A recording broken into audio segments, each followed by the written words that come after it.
let's talk tuning. I don't really tune the drums to any specific note. I know some people are really into that.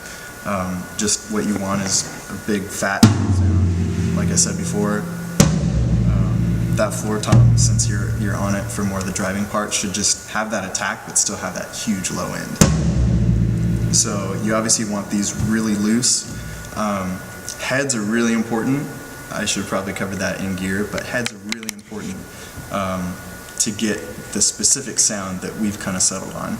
These are all Remos, and they're pretty much all Emperor. I really like the vintage Emperor. It's a specific kind of Emperor. You get the Emperor if you go to Guitar Center, or you can get the vintage Emperor. Sometimes they don't have it, but it's worth the wait. It's a little bit thicker head and a little bit more old school, warm, not as focused sound for the toms. So you just get a big thud, and it's still musical. It's not like you're hitting a cardboard box. So we really like that. So I just tune the toms really loose. Make sure the bottom head is the same note for this sound at least as the top head. Make sure all the lugs have the same pitch throughout all of them. For that, I use something controversial called a drum dial. A lot of people don't like using this. A lot of drummers don't like using this. I'm on the fence about it.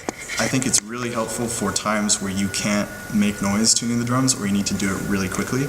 So all this guy does, and all you should expect it to help you with, is making sure each one of the lugs is tuned to the exact same pressure right on the head. So this lug, this pressure right here, is the same pressure here. That's all it measures. It doesn't measure the tension rod tightness or anything like that. It just measures how, basically, if you want to think about it like this, it measures how many times this is vibrating per second, And if this is vibrating, just like a guitar string, if they're vibrating the same, it's going to be in tune, and you're not going to get weird overtones, So I use the drum dial because sometimes in between services, you need to do a quick little touch-up.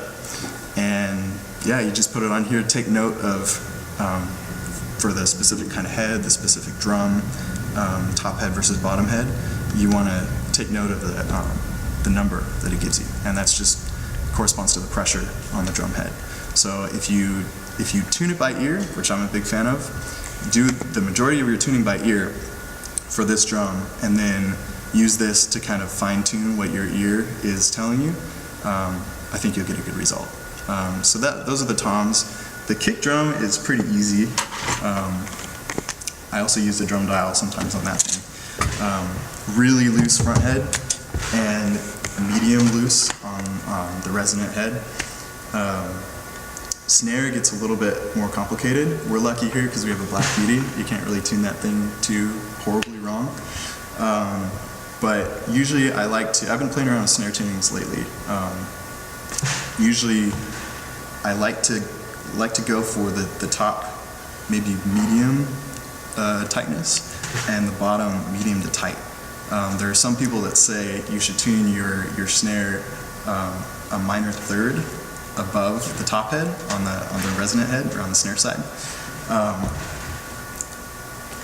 It's basically trust your ear. You could talk about tuning forever and ever, and you can go on forums online. You could talk to famous drum techs. They'll tell you all different things, but the only thing that's constant through all of that is trust your ear.